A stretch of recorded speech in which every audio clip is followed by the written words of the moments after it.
sanctuary of fallen angels. The floating archipelago of Aerion drifted upon electrified clouds, its crystalline city sustained by the whisper of wings.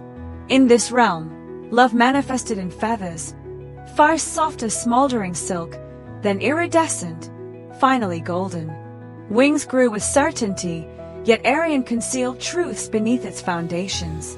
Truths that smelled of scorched iron and unwept tears. Kael had long understood the cost of flight. A pilot of the Celestial Guard, his hands bore the calluses of 1,000 airship repairs. He never questioned the golden feathers collected as fuel, nor the titanium flasks where fragments of love were stored, until Lira arrived.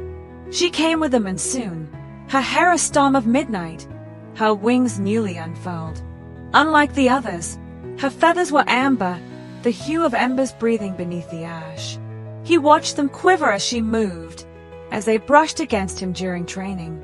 A month passed, and Kael's own wings bled gold. At dusk, the dome summoned them.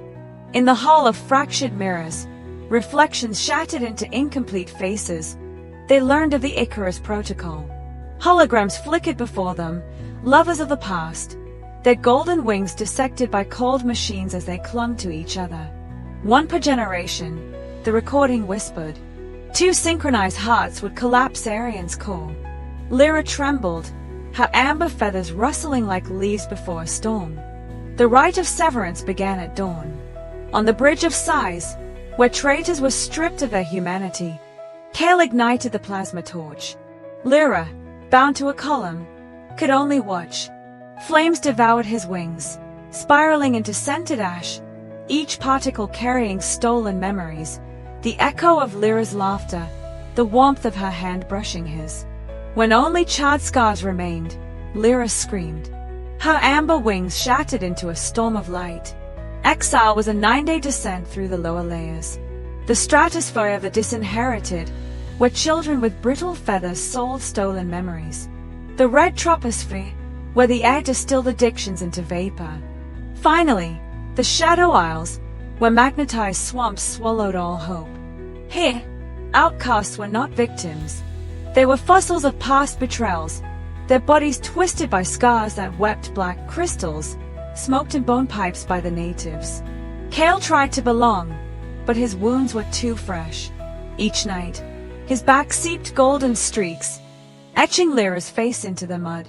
Then came Lira, wings of tar and static, her presence a storm of soot. She traced his scars with fingers of winter. Pain over obedience, she murmured. Beneath her touch, dead flesh pulsed. The transformation was an eclipse. Black crystals emerged, forging wings of condensed smoke and captive lightning. Golden wings fly, black wings devour. Above, Aerion trembled. Lira, bound to the reactor, whispered his name. The turbines groaned. Kael rose. The storm embraced him. Love was no energy.